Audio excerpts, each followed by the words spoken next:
On September 11th, all the special units in the fire department were notified immediately to respond. My son Jonathan was in Squad 288. He called me right after the first plane struck the North Tower. Hey, Dad, turn the TV on quick. Look at this. And he explained, it looked like a plane hit it. That's what we're getting now. And then in the background, you could hear it's what the tone alert. The tone goes off, which means that there's a run coming in for the company.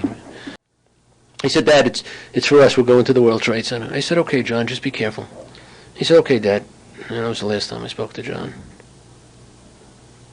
So Brendan and myself immediately jumped in the car and we took off to the city. The drive into Brooklyn to drop Brendan off was something that could never be portrayed again.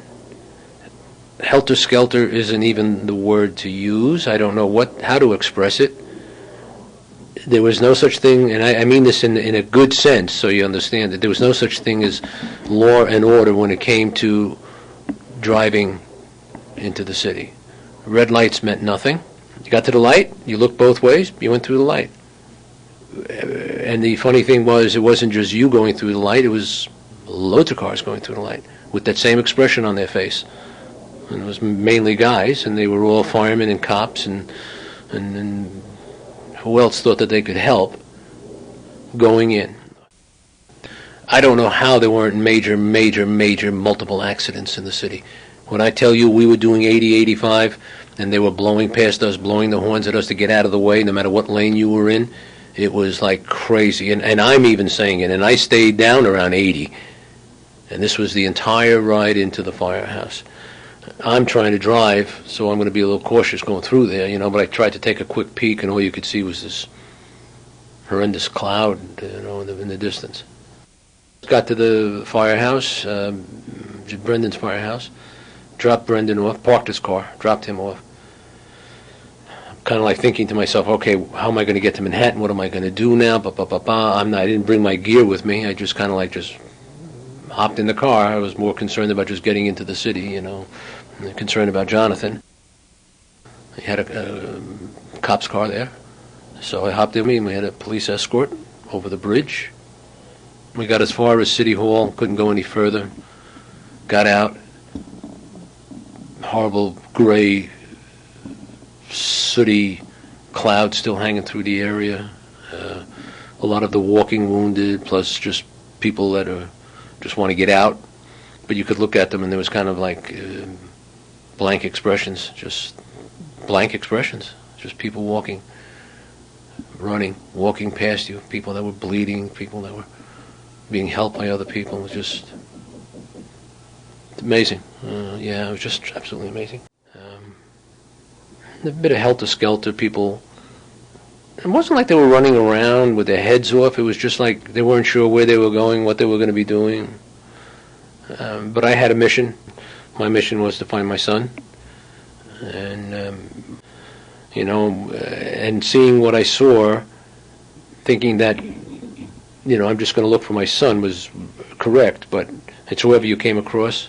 If they needed help, you'd help them. You can't bypass somebody.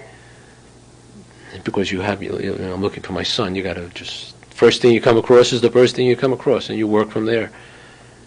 But anybody that I came across at this point they were all dead. And it just wasn't going to work out.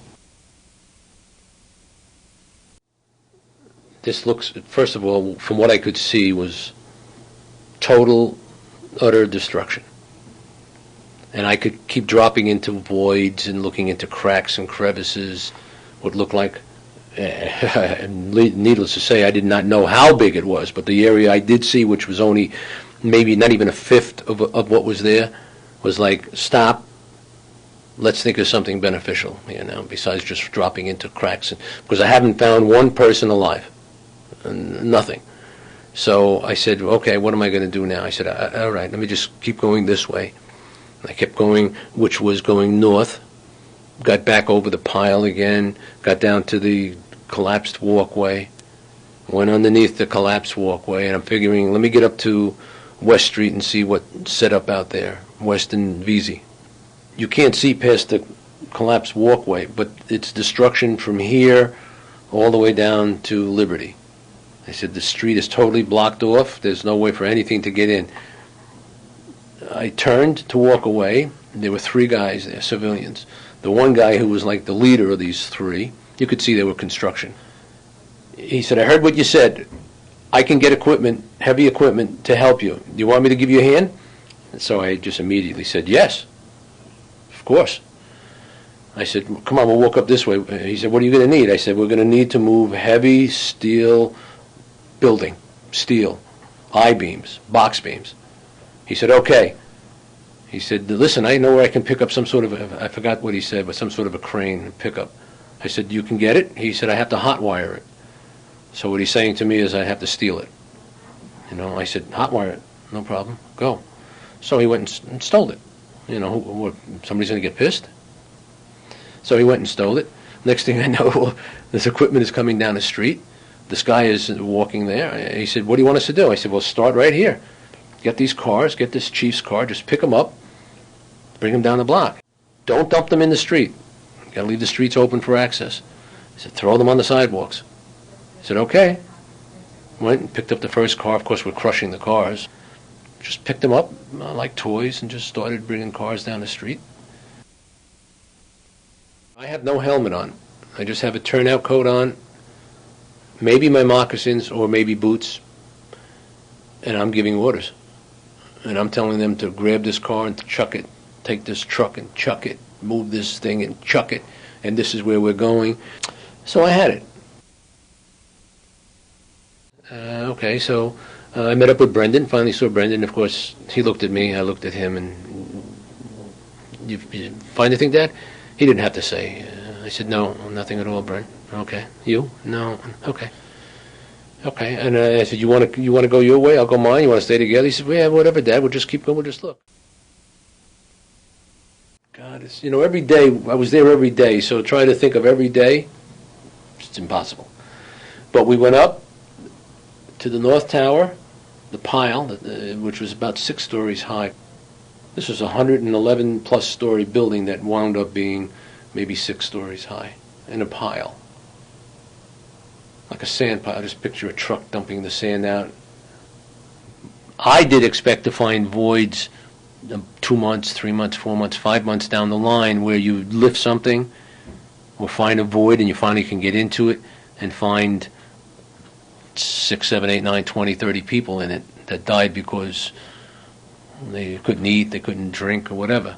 Never happened. Not one time. Within 3 or 4 days, I kind of like said to myself, well, we're not going to find anybody now.